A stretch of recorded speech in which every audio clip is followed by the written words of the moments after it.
In the game of life, there are players, and then there are kings of the game. Before the internet was schooling the world on game, one man had already written the rules in diamonds, Cadillacs, and cold strategy. He came from the gritty streets of Milwaukee, rose through the underworld ranks, and turned the art of conversation into an empire. Feared in the streets, respected in hip-hop, and studied by hustlers across the world. But behind the mink coats and million-dollar mouthpiece was a man who faced real pressure, jail time, federal indictments, and a crossroads between survival and evolution. This is the story of Ken Ivey, better known as Pimpin Ken.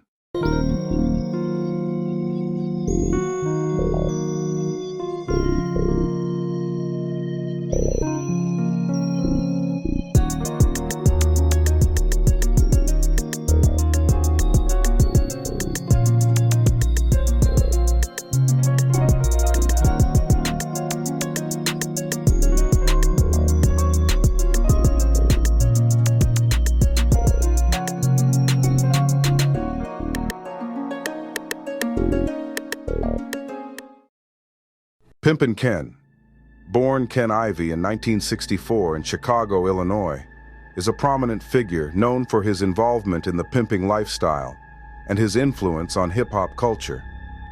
At the age of 9, he moved with his family to Milwaukee, Wisconsin, where he attended Holmes Grade School, Lincoln Middle School, and Lincoln High School.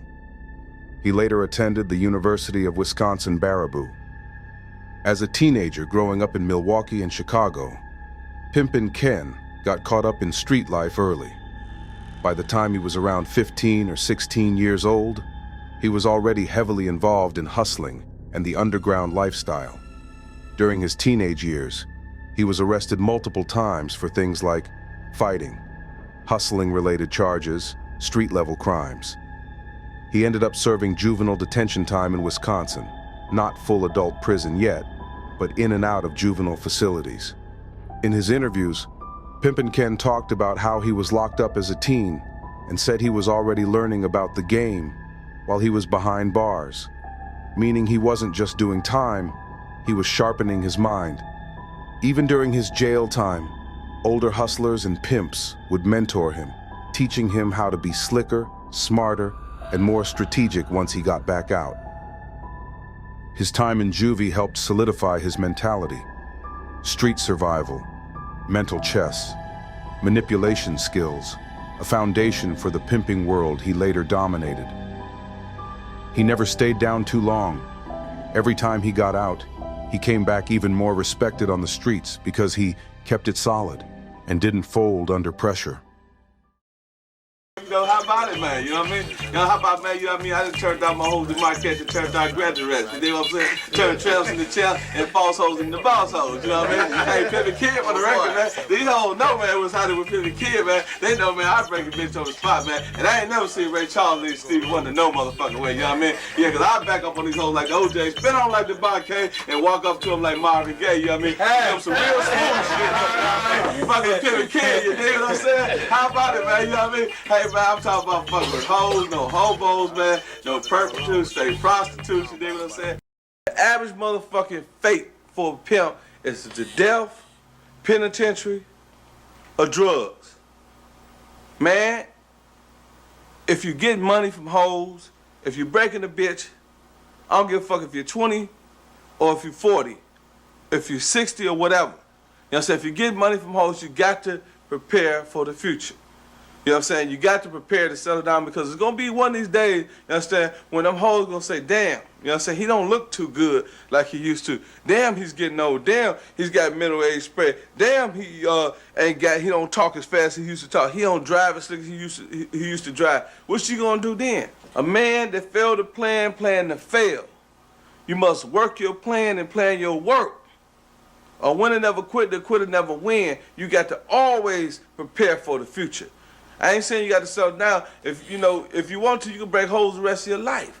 You know what I'm saying? Hey, that's cool, because, you know, I can't, hey, man, I ain't never had no motherfucking hoe that didn't never give me nothing square or motherfucking goddamn it hoe. Any bitch that fuck with me got to give me something, you know what I'm saying? I don't give a fuck, you understand, if the bitch doing some computer work for me, or if the bitch, you understand, answering some phones, she doing something. In 2005, Ken Ivey faced legal challenges when he was indicted on federal charges related to sex trafficking. He ultimately pleaded guilty to a lesser charge of money laundering and was sentenced to 18 months in federal prison. This period marked a turning point in his life, leading him to transition from street life to entrepreneurship and mentorship. Pimpin Ken's flamboyant persona and street wisdom caught the attention of the hip-hop community. He made appearances on tracks by artists such as Jermaine Dupri, Too Short, Lil Jon and the East Side Boys, Lil Flip, Mac 10, and 50 Cent. Notably, he appeared in the music video for 50 Cent's hit song P.I.M.P. His voice and image became synonymous with the pimp archetype in hip-hop culture. In 2008, Pimpin Ken co-authored the book Pimpology, The 48 Laws of the Game with Karen Hunter. The book distills his experiences and philosophies into life lessons aimed at achieving success and influence. He followed up with The Art of Human Chess, a study guide to winning, further establishing himself as a motivational speaker and mentor. Ken, by definition, pimping. What is pimp? What is a pimp? Well, you know, a pimp is a person that say, put it in my pocket. You know, a pimp believe that, you know, before he lay down with a woman, you know what I'm saying, she got to be first, ass last. If a pimp gonna take a chance, he want his cash in advance. If a bitch can't give a pimp no assistance, that bitch got to keep her distance.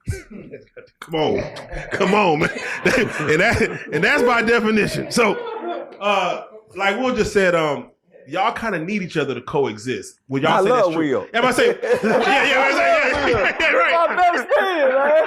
This nigga bought all my Rolls Royces, all my jewelry. Hey, man, shit, man. Without a nigga like Will, man, how could I pay my bills?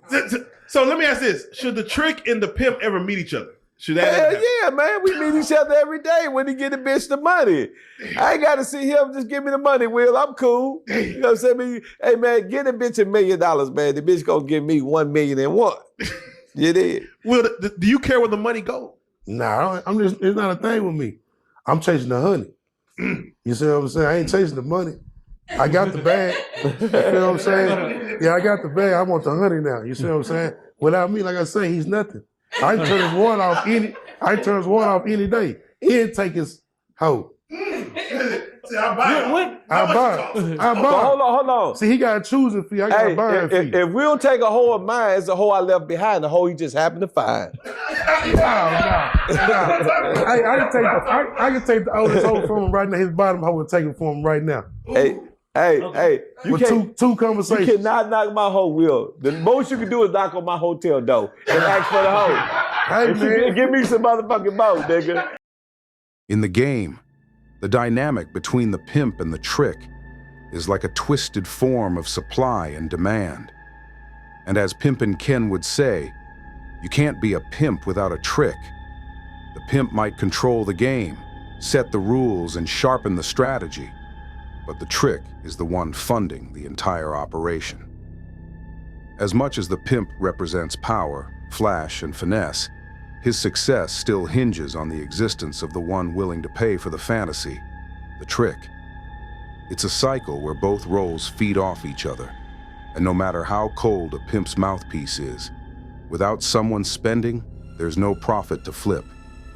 In this game, even the boss is tied to the buyer, whether he likes it or not. As of 2025, Pimpin Ken has transitioned from his past in the streets to become a multifaceted entrepreneur, author, and media personality. He is actively involved in various ventures that span entertainment, mentorship, and business. Pimpin Ken hosts the podcast A View from the Game, where he interviews figures from the hip-hop community and beyond, sharing insights into the culture and industry.